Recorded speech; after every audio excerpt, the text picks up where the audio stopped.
There's been massive, maddening backlash today to the decision by two supposedly independent health panels to give tennis superstar, the world number one, Novak Djokovic, an exemption to play at the Australian Open. Now, the anger on talk radio across the nation and on social media has been palpable.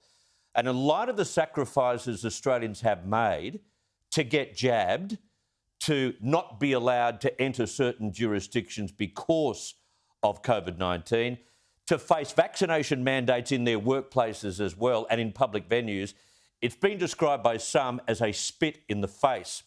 Now, remember, this was a quite unambiguous Victorian Premier late last year.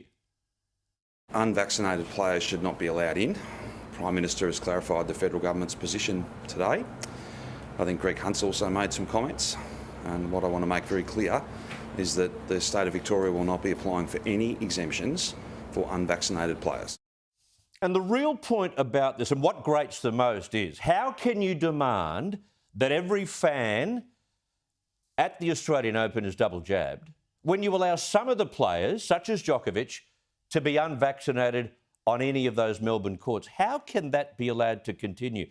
Now, the acting sports minister, Jala Pulford, would not explain what Djokovic exemption was based on and said the world number one was given no special treatment.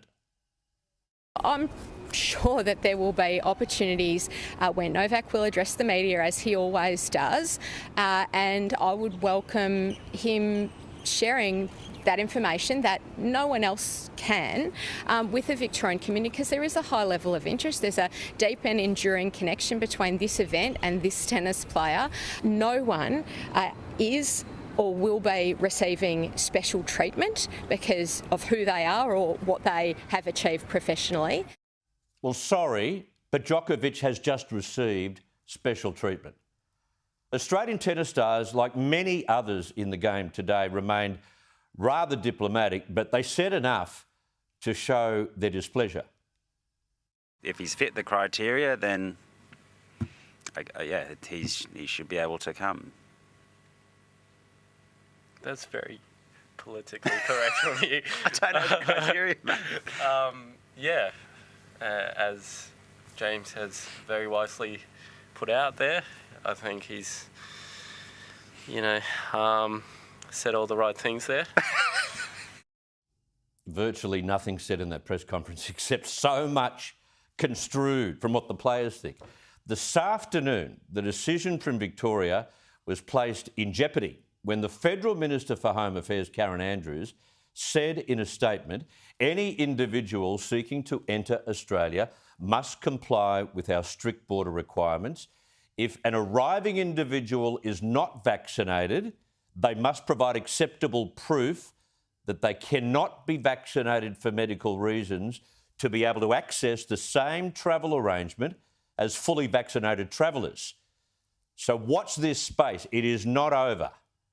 Bear in mind, Djokovic has never revealed he suffers from any kind of serious medical condition, and he's certainly not playing like he suffers from a serious medical condition, which stops him from having a jab. But he has maintained his strong objection, which he's entitled to do, to take a COVID vaccination on principle. He's entitled to do that. I don't knock that. But where are the rules? And where's the equity?